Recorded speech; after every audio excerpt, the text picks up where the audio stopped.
Hey guys, it's Michael. Welcome to the Salty Whale podcast. Today we have James Curry on.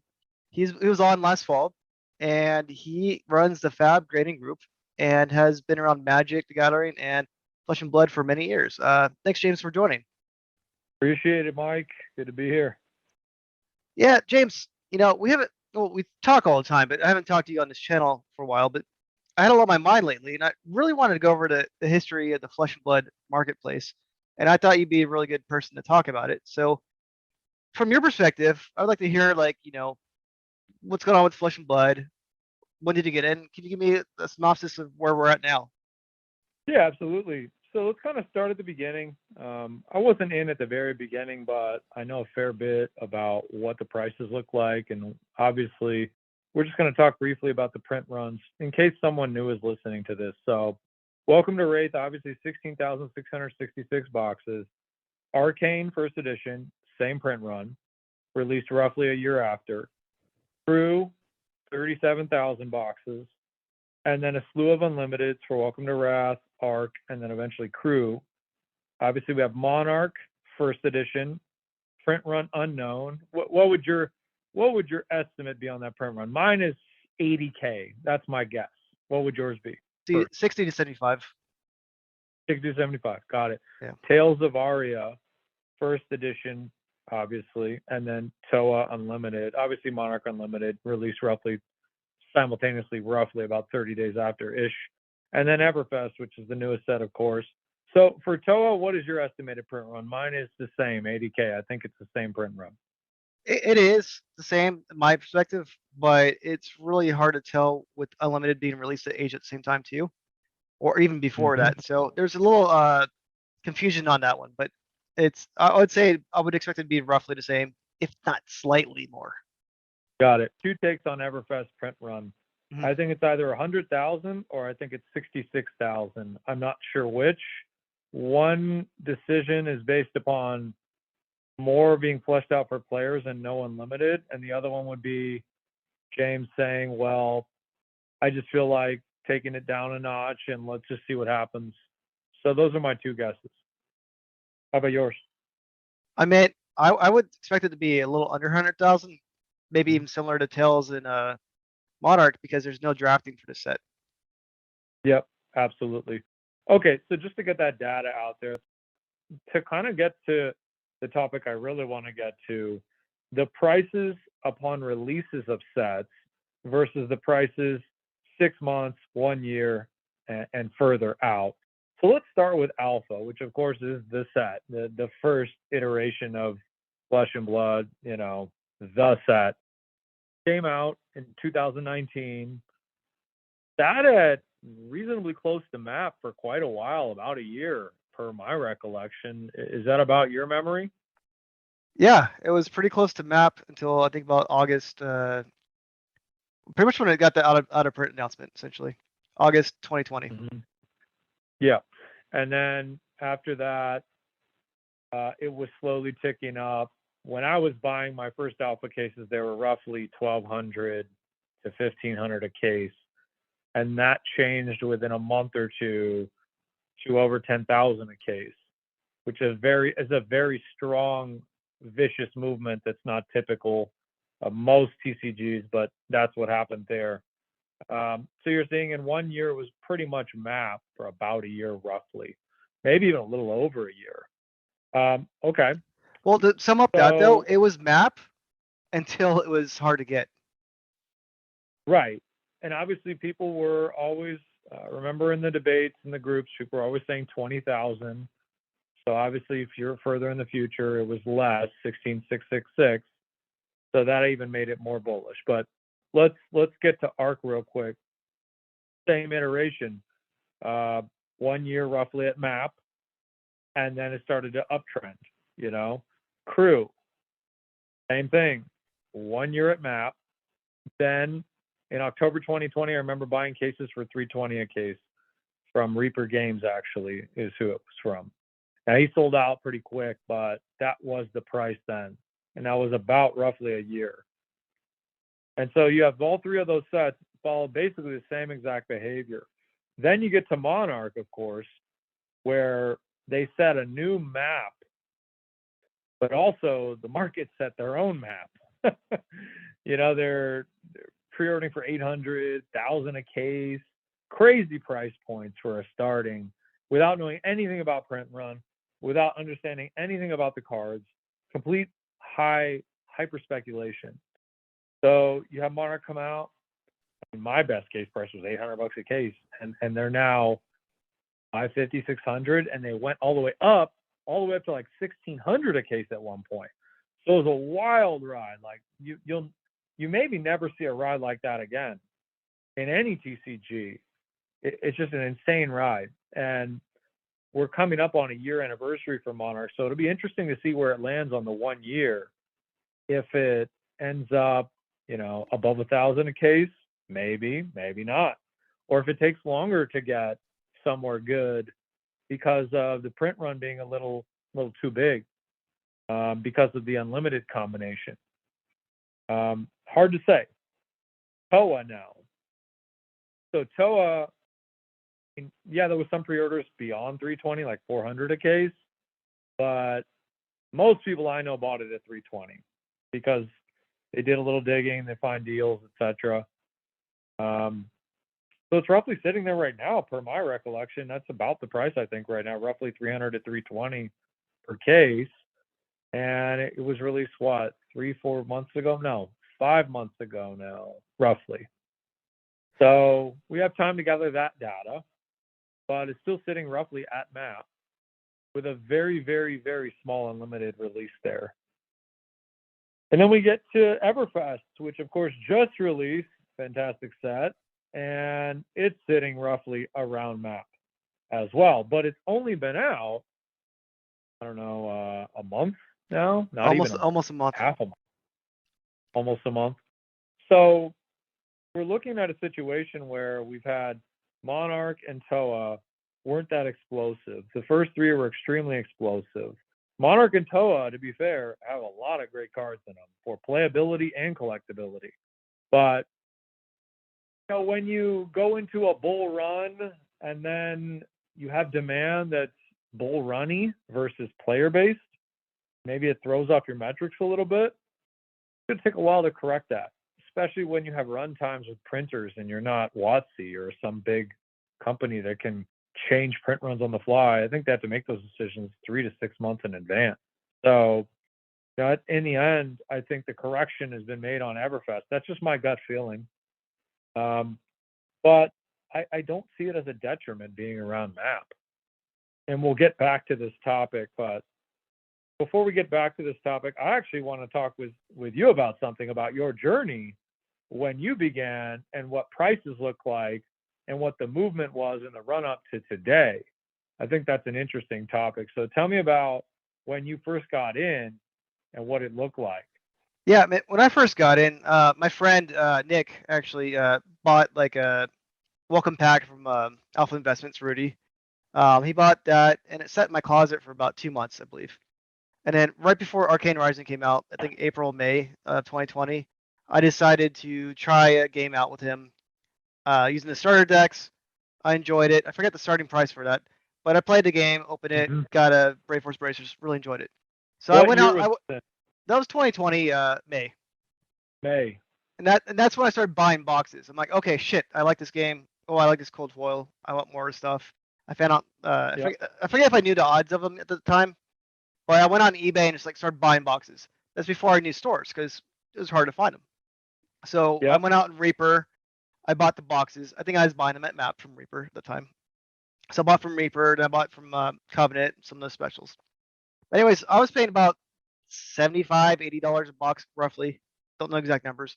But I do know the numbers of the cards too, right? We don't have to go too much into that because we're talking about boxes. But I was paying anywhere between like 80 to 120 for Legendary. I was paying 300 for a Spring Tunic at that time, 400 for an Eye, 500 for a Heart. That's when it launched. Now, when prices started going up was August 25th, I believe, when LSS gave the announcement that, hey, these are no longer in stores. We're out. It's gone. So that's and they're like, oh, by the way, cold foils are only in first edition. You can never get them again unless you get them from these boxes. Right. pseudo So, reserve list was announced. and that's pretty much when the cold foils and box prices started going up. I was looking last night for purchase history. I did a lot of buying as soon as I saw that announcement. I went to New Zealand because their time zone's different, so they might not have caught on right away. Yep. So I bought a lot of legendaries at night.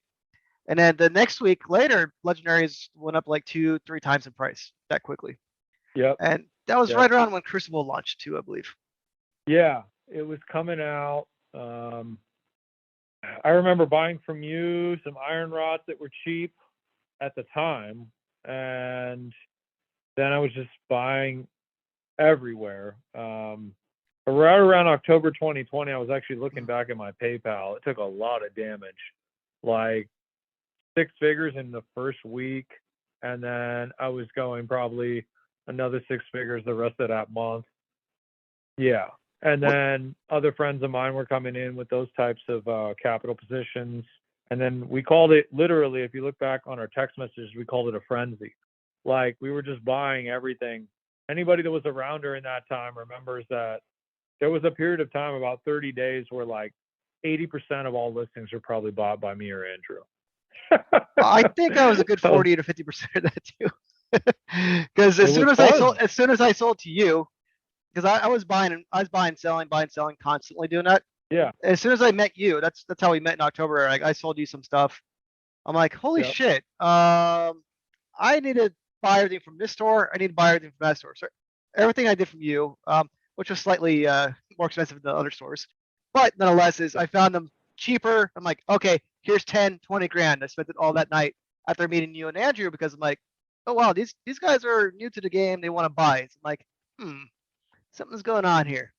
So yeah, and that led to a lot of buying for me too. In October, I started buying before I kind of really talked to my friends about it. I talked to Andrew about it like the day after I started buying, and he waited a week. During that week, prices moved 50% on a lot of items, mostly singles, but by the time 3 weeks elapsed from the point that we started buying, alpha cases went from 1.5 to over 3,000. And then all these other things started going bananas. And then, of course, like a month and a half later, you had Saint come in and go with the gigabuy, and the rest is history. But you can just see what time in the market does, because most of those pieces I still have, and most of those pieces Andrew still has. So, you know, we're looking at that like, wow, like they were explosive for a while. But just because they're not explosive this moment doesn't mean we don't believe long-term in the asset. And also, you have new cases coming out that we're still buying. And we still believe in the product and the game. And it has a lot to do with the whole profile of the company. You know, you have James, you have the cold foil policy, you have the collector protection that he's kind of done impromptu with the cold foils. But also, he shows a pretty good knack for not overdoing it. What I really liked is that on the recent podcast, he talked about there's quote unquote only 3 more tunics given out or something like that. It looks like he's phasing out all the legendary equipment too from the first 2 sets. I haven't seen them the gold foils lately. you're talking about, right? Gold foils, yeah, the gold foils. So, you know, that lets me know that he's looking out for that. I'm sure you had a year with Monarch and Toa where you could argue that the collector didn't make a 10x multiple on their buys. So what? Dollar cost average. If you believe in the asset and you're in it for the long haul, which is where the big multiples are inevitably made in life, then dollar cost average your position and shut up and hold. You know, you really don't, the market doesn't behave like a tendy machine all day. Sometimes it takes 3 years to get back to tendy machine phase, and that phase will only happen for this amount of time and then it's over. And if you weren't in the market at a low cost basis and were disciplined, then you're going to miss that window, because timing that window is hard. Timing the window is hard if you're talking about when you got in at Monarch, but right now is actually another key time to buy, in my opinion. When the prices I've been buying. Me too. Yeah. Low. Well, this is when I've been started buying again. So, for example, when Monarch came out, prices went out a little high. I was fortunate enough to get my boxes very cheap. I got them all from Team Covenant. I had 532 boxes from them. I opened a shit ton of them myself. And I lost my contract or agreement with them because they just said screw you essentially after that for Yeah. tails. But I was fortunate enough to get in early, so I opened over 100 boxes of Monarch myself because I love the cards too, right? Yeah. But I understand how people come into Monarch or got a little burnt, all that. But I think what happened with Monarch, and people think there's like so much Monarch because Unlimited was released at the same time. So Yeah. you had the first edition boxes. You had people like me buying a lot. Not too many people bought as much as I did, but I got fortunate and got my thing in early. But then Unlimited came out, and then things kind of dipped. But it kind of dipped with all TCGs. But from my Yeah. understanding is when you're new, you take hits harder than you take more established companies. Is that correct? Much harder. It's the Yeah. exact same reason Bitcoin doesn't go down as much compared to all altcoins on crypto markets, because they're just not as strong and established. It's the same thing with larger corporations and stock markets. Like, they don't go down as much. They're just so much more bulletproof to recession usually. So it's the same thing with TCGs when you have the behemoths like, MTG, Pokemon, the big boys. They generally don't swing as much down, but also they don't have as much upside in the short term either. I mean, we have a younger game with FAB. You have much more upside. You're much earlier still. Even today, you're still early. A tunic at like $5,000 raw is early. That's the funniest part. There's a new definition of money now, and with inflation and what a dollar buys now, you have to think in different dollar amounts nowadays, because your gas price is now doubled. So now your thought process has to be, well, some of these cards may look expensive in dollar amounts from 5 years ago, but the dollar has been redefined. So we need to start thinking a little bit differently in that capacity. But I see like Everfast cases at MAP. I see that as a great opportunity. Typically over time, investors want 5 to 10% APR, and TCGs have done well, but particularly Magic has done well and Pokemon has done well. But Flesh and Blood, if you look at the multiples, okay, WTR, when you bought it at MAP, what, 80 a box, right? Yeah. Cases are about 20 racks today, roughly 16 to 20, depending on who you're buying from and the provenance. Arc case, roughly 8 to 10K, sometimes even more, depending on the buyer and seller. It started at what, 3 something a case. So you're looking at what, 25 X's on some of those, 30 X's. I mean, people ask me all the time this too, is like, how do I keep spending so much money and all that? Because when I have a good job, don't get me wrong, but like Yeah, I'm not super wealthy, but I bought in super early, right? So when I bought in yeah, super early, sometimes I'll sell items and I use that to reinvest in future sets and all that too. Or I'll sell some assets and then I'm like, okay, well, this is like an undervalued asset right here and do that. from a discipline standpoint, to Hmm. sell a little and take a little cream. And the funnest part about this game is a lot of us just take the cream and then we pay it forward and we buy new sets. We use it to buy new cases, or we trade into them too. Like something I've been able to do with MTG vintage assets. Like I traded a 9.5 Pearl for like 15K worth of assets, Flesh and Blood first edition. That's how I got a lot of Toa cases.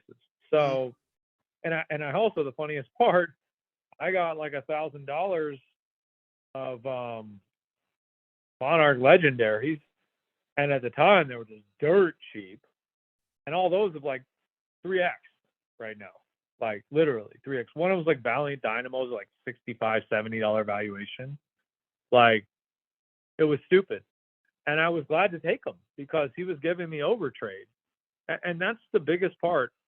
If you believe in the asset and the fundamentals have not changed and the company is still doing exactly what it should be doing, buy the dip.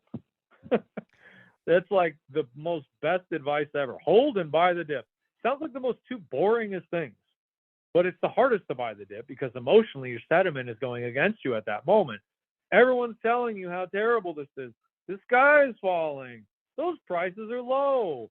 Yet I go and watch players and I watch market and I see there's not that many, and people are loving this game and the player base is doubling. So why am I not buying? Okay, I'm buying. Exactly. So you don't always just want to listen to the noise. look at the fundamentals of what's going on. You know, has the player base grown? Is there that many listings even? Have all the whales sold? No, because I know almost all the whales, and all of them are holding mostly. Some are selling. That's fine. But whales will always be buying and selling. I mean, there's going to be some selling, but dumping positions irresponsibly, not really. No, Not really. there's always buying and selling going on. But same thing too is Yeah. like, I want to mention this is I made a pretty big sale in January, and I typically don't do big sales because I like my assets. And what I mean by big sale Yeah. is I sold a 9.5 Heart and 9.5 Iophidia in January. I was Yeah. not planning on doing that. I love those cards, but at the time is the guy who reached out to buy it for me was somebody I did business with about a year and a half ago. Did some trades. Yeah. And I didn't mention it because well, there's no point, but also it affects the market and stuff like that. I sold my Heart for 30 grand, right? 9.5. Hmm. If I were to sell that last May, it would have been 50 grand. So I'm like, you could look at it like, Yeah. oh, I took a 20 grand loss, but I'll explain why I did this sale, which I still miss it. Don't get me wrong.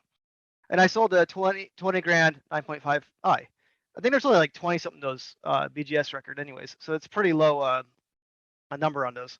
But I sold that, Yeah. and reason being, another reason for doing that is I pulled an eye on Christmas. I was opening some loose boxes and pulled nice. I'm like, all right, well, I Yeah. got an extra eye. I'll do that. Um, but when I did that, I was looking at the market. I'm like, okay, that guy got it, 50 grand. I'm like, okay, I could pocket that 50 grand, but I'm looking at the market right now. I'm like, the market.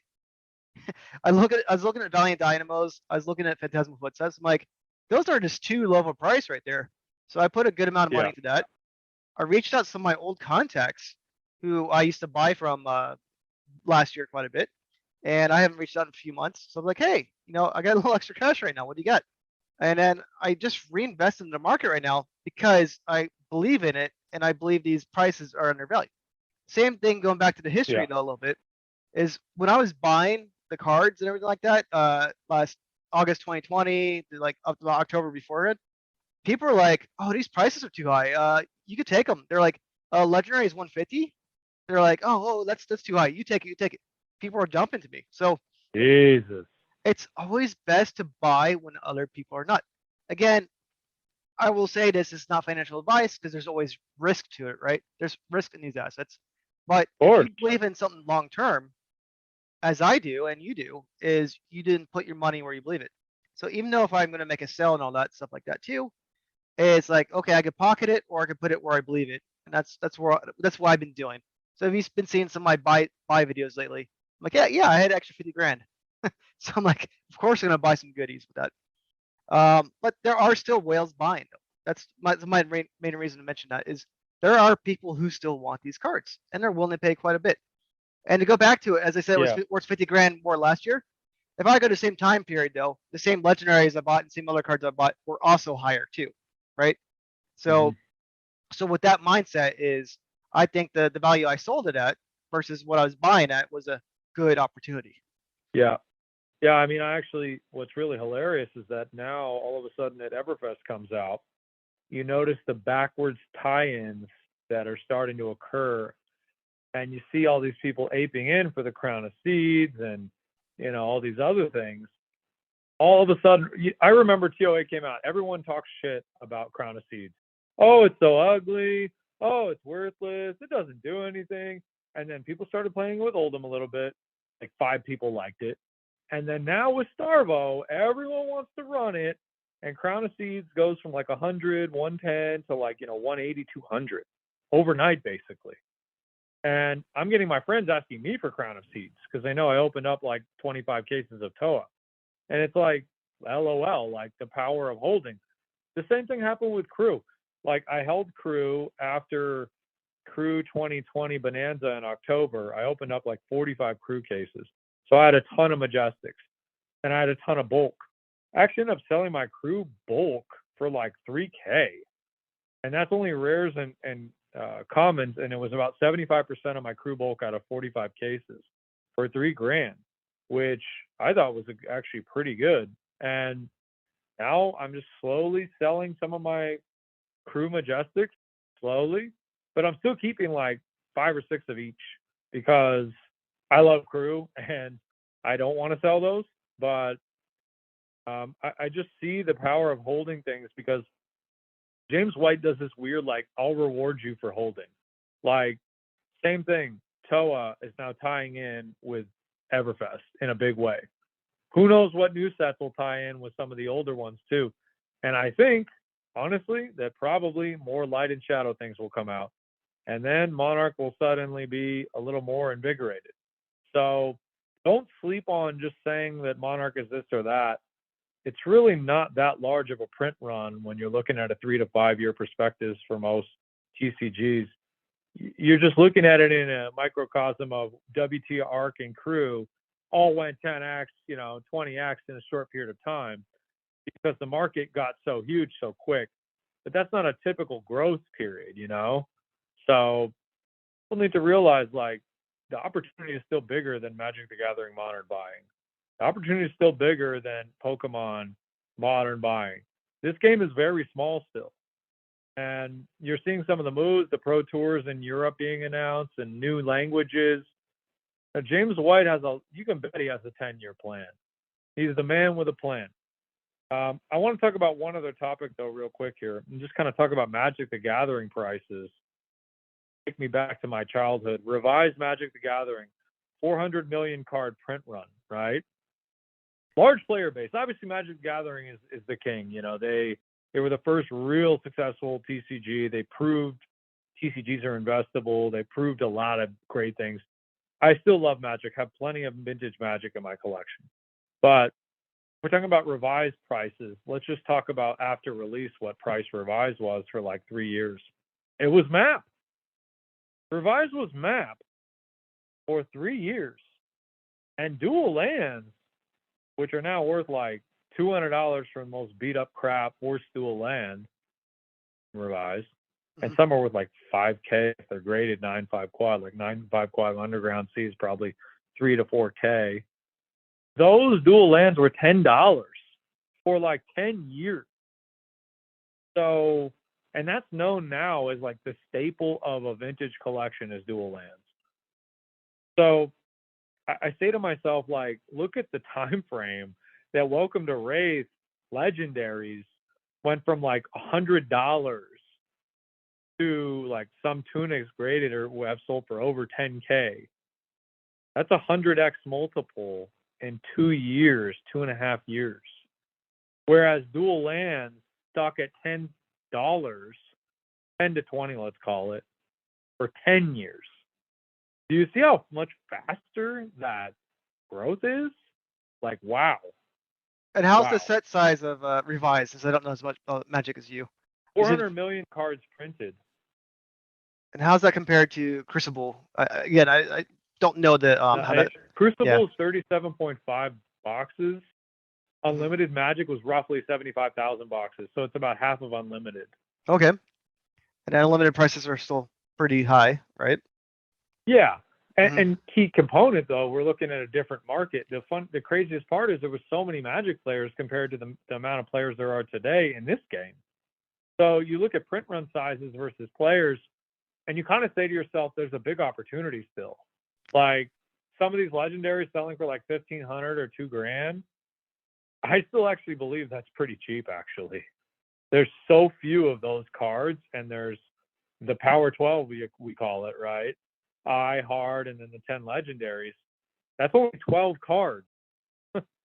So, well, and the Fables are roughly 330 something to like 400-ish, roughly. And then the legendaries are about 800-ish each. So I mean, that's pretty low number as well. Low number for sure. Considering alpha rares, there's roughly 1,000 of each in Magic. Alpha Magic, there's only 1,000 of each. You basically can't get an alpha rare for under $1,000 today in the raw form beater copy. So kind of say to yourself, like, there's what? I forget how many total alpha rares, over 100. And then there's only 5 alpha legendaries and 5 arc legendaries for a grand total of 10. I mean, wow. That's what? 1/13 of the amount of SKUs that are at a rarity of they're 8 out of 10, versus 10 out of 10. So 80%, yeah, they're 20% rarer, just on a rarity scale of per 1,000. Yeah, and even the CF commons are roughly that amount too, like 1,000-ish. Yeah, CF commons are cheap too. If you're buying them for like 2 something or 3 something, even a beater is like, if you can get it for that price, like that's amazing because there's just so few. I don't think people really understand how rare alpha and arc are. They're extremely rare, and the collectors that have it don't sell it. So like only 5, 10, 20 people are like selling very often, and the remainder have them all. So it's like, good luck getting any. It's going to turn into a King's game. It's going to turn into a game where there won't even be any for sale. I'll give you an example. Home Find All foil. I maybe see that card 6 times in 6 months max. Publicly, I'm talking about. Publicly. Yeah. And they're going for 1,000 all day. And once those get bought through and they get snapped like it's nothing, where are you going to get them from? There's like 400 and something of each majestic foil in alpha. So good luck, right? If you're a serious collector and you want to get into that game, you're going to be asking around, like you're going to be word of mouthing it. And that's the reason I think when things dip and you believe in the space, get the cheap copies, get yourself a position. Well, same thing too. It's like the guy who reached out to me, he's like, I know you have a 9.5 heart. I know you have a 9.5 eye. Same thing too with these other cards is, it's word of mouth at that point. It's like, who has them? You got to reach out and negotiate it. I've seen roughly, and I'm going to just tell it publicly because I've said it privately. I've seen roughly $500,000 in the last 60 days exchanged privately on graded cards in Flesh and Blood and sealed product in Flesh and Blood. Like there is actually more volume than people actually realize. And generally speaking, that's where most of the big deals go down. You don't usually see them public at all. Almost never, actually, because they know they'll connect with me or somebody that knows where the assets are. I'll plug them in together. I'll make sure that everyone's validated, and then we can do a clean deal together where everybody gets what they want for a reasonable price. So that's how it goes in vintage Magic too. You see a lot of things that are scarce, like BGS 10s of certain ABU vintage sets. No one even knows where some of these things are. It's like a whisper society sometimes, but it's just interesting that people don't realize the true scarcity of those items. And as this game grows, as player base grows, as pro tours occur, which they inevitably will, I'll be in the Jersey one. You're going to go to that one? Oh yeah, definitely.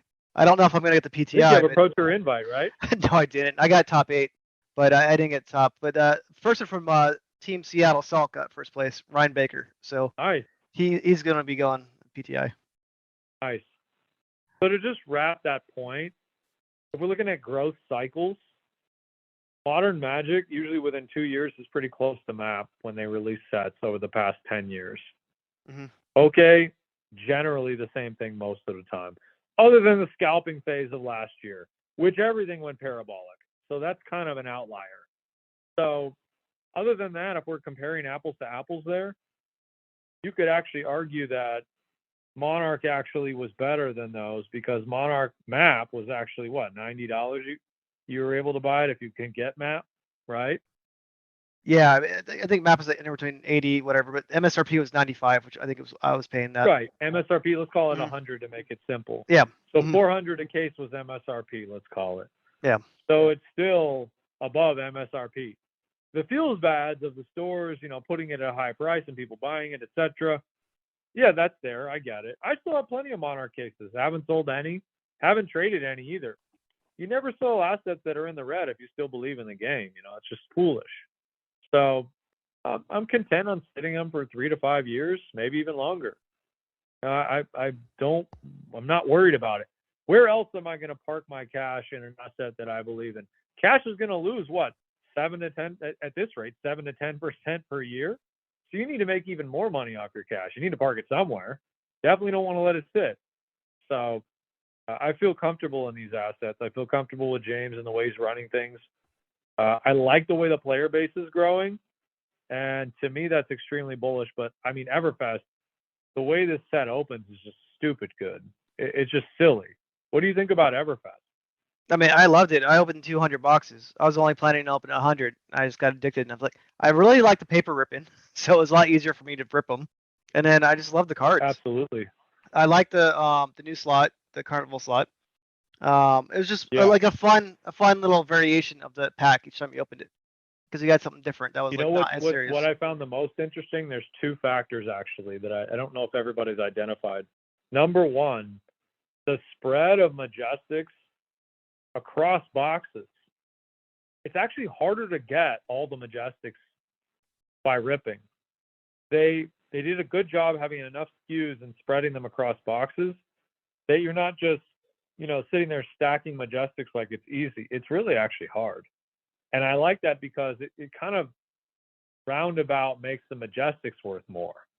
And secondly, I noticed on key cards like EAs, Cold Foil Legendaries, Cold Foil Majestic, and Fabled and Bravo, I noticed that it's so hard, and I've opened up batches from multiple sellers from different parts of the country, so I know this. The gradable copies is much harder to get. I don't know why this set looks hard to grade. It really reminds me of Crew. It really reminds me of Crew. And to me, that's going to be kind of interesting come grading time when BGS opens up economy or whatever company you prefer. It's not going to be as simple just to get high grade copies all the time, because I see edge wear issues. I see issues with centering a lot. And I see like nicks on edges that are weird. I see different problems with this print run versus like Crew was always the corners, a little bit centering, but the corners. Alpha, a lot of times it's the corners, right? Our corners, right? Corners and centering. But this one, there's edge problems. There's two edge issues I've identified. One, there's like edge nicks on the left or right. And then the other one is the cut at the top or bottom. There's been another one too, is like some surface, I don't know how to say it, like it's not a scratch, but like surface wear on some of them Yeah, too. there's like a surface, like I call it like it looks foggy, but sometimes you can clean it off, sometimes you can't. So there's a little bit of that, but yeah, like I agree. Fogging. So it's But going to be interesting for graded. When more graded copies come out, specifically from BGS, I really think, like, I opened 20 cases myself, which is not as much as you, but a lot. And from TOA, I got tons of graded copies. For this set, I got like 10. yeah, like my 10 fables things aren't I could gradable. grade. I mean, they might be, but the centering's like 9 at best, maybe even 8.5. So I can't believe how little graded I've gotten, which makes me want to go buy singles, actually. And the other thing you noticed with Everfest is the velocity of the singles, which is a good thing because everybody's suspicious. I know you and I and others have talked about this privately.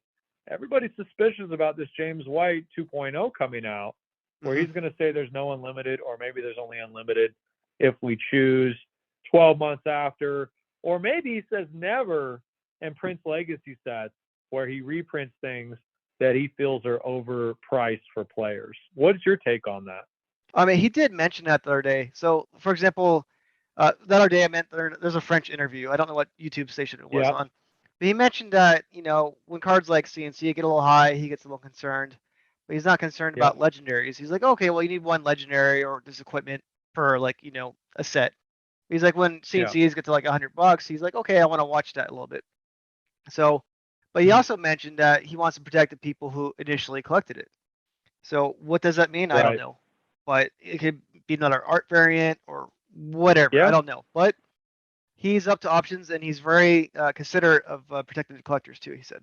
So it'll be interesting to see what set comes out in May, because I don't think it was a WTR reprint, but he says that May they're making a French set. So I don't know if that's a combination of cards or if that's completely just reprinting everything in French. So it'll be very interesting to see how they tackle it. Because Magic took a similar route where they have, Mandarin printings, they have Japanese printings and Russian printings. And I think that that's interesting because It seems like he's really trying to stoke those fires.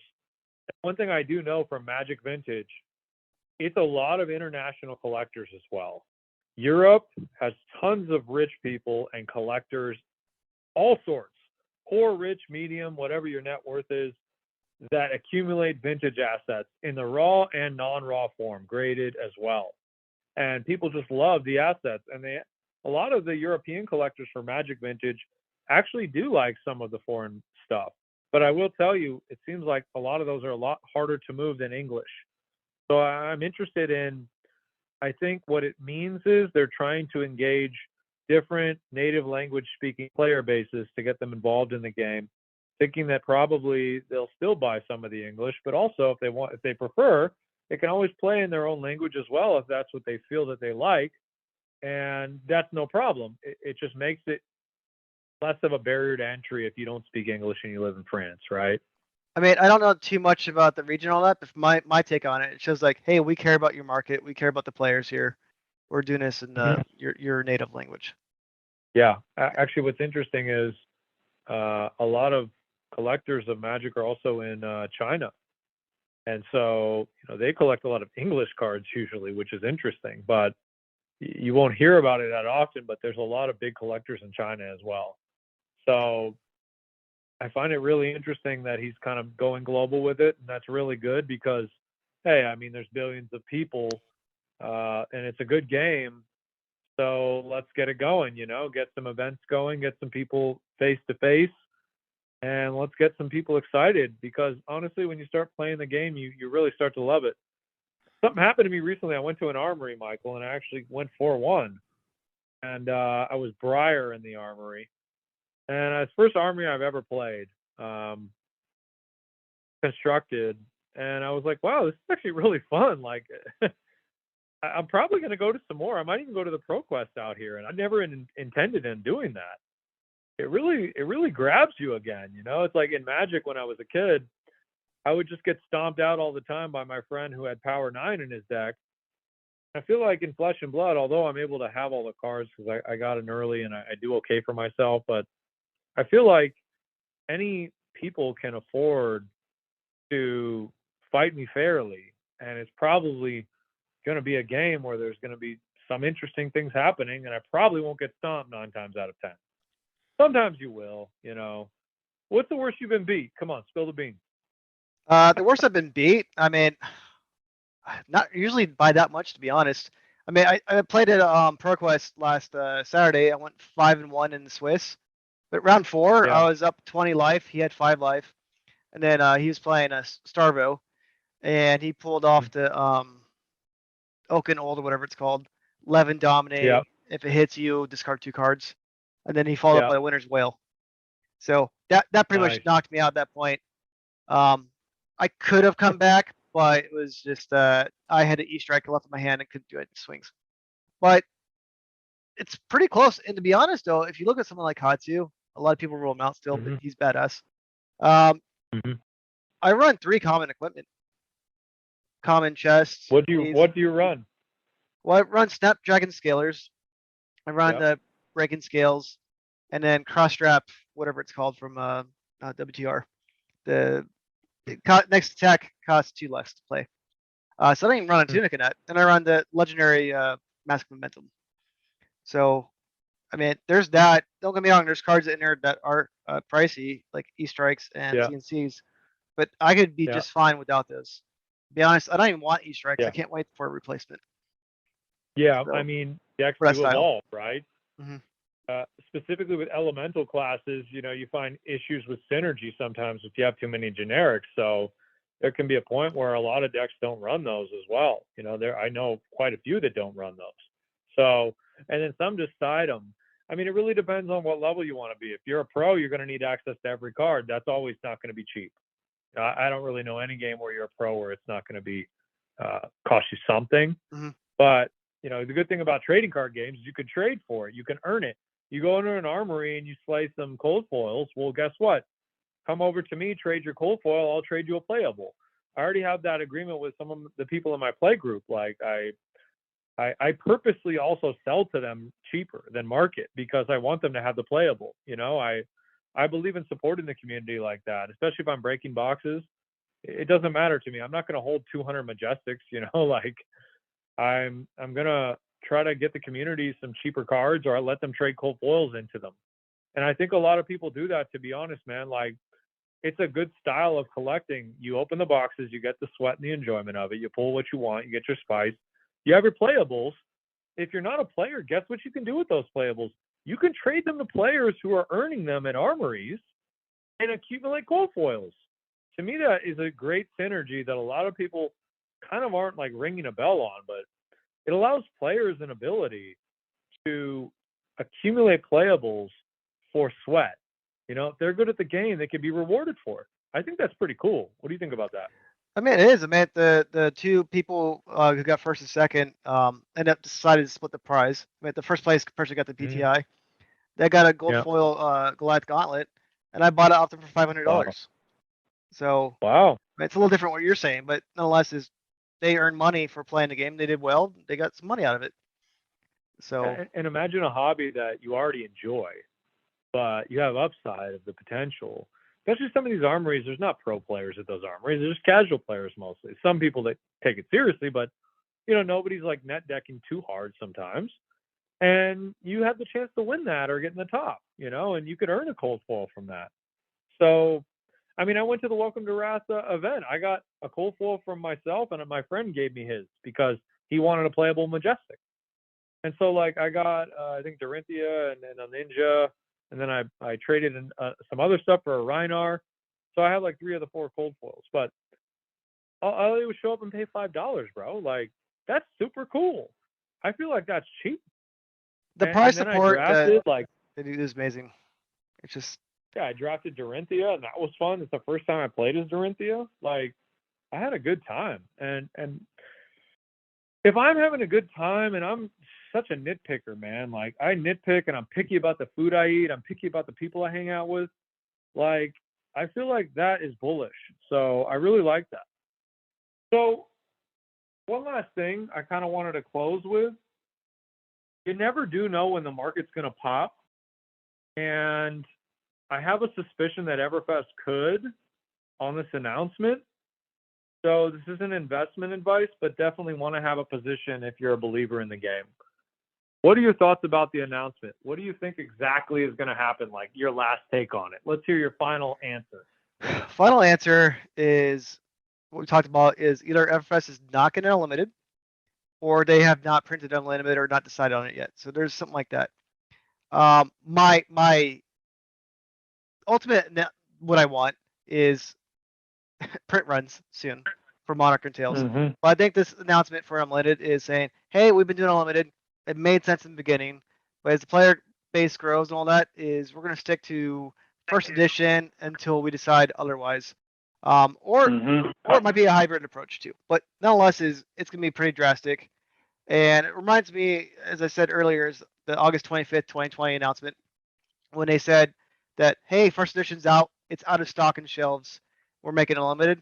This is kind of equivalent to that kind of announcement is, hey, we're not doing unlimited anymore. We're doing something different, blah, blah. That can have impact on unlimited boxes that are currently out. It could have impact on Everfest, Tails, and Monarch. A lot of things, too. The same thing, too, as I mentioned earlier, is boxes were $80 a box for WTR, ARC, and CRU for quite a while until you couldn't get them anymore. So yeah, they got disappeared quick. And, yes. And you know what? James, he always holds his cards close to the vest.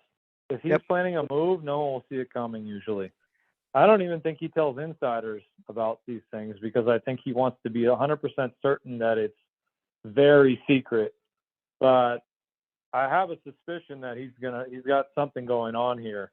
And I think it's going to be big. It's just my suspicion. I could be wrong, but that's just what my gut says and the way James has operated in front of my eyes. Like, he never spills the beans. He'll drop a little alpha in these interviews to give you views because he's smart about it. But he doesn't spill the big beans until that day. That way it has maximum market impact, and it rewards people that are continuing to believe in the game. I think he firmly believes in that. And people that are long as the game grows, I think it can be a top 5 TCG in my opinion. And if it gets there, which I believe it will in 3 to 5 years, well, guess what? Your holdings are going to look a lot different than they do today. Yep. I mean, that's another reason why I put the $50,000 right back into it. I wasn't planning on selling, but I also believe that there's a lot of positivity coming away. And I even bought more Everfest because I love the set. So, yeah, this announcement, I think it's gonna be pretty unique, pretty big, and it's gonna change the kind of the future because it's a whole different phase of how we think of Fab 2. So we have a lot going Yeah, on this year. It's gonna be pretty exciting. I'll say one last thing, and then Mhm. I'll let you go.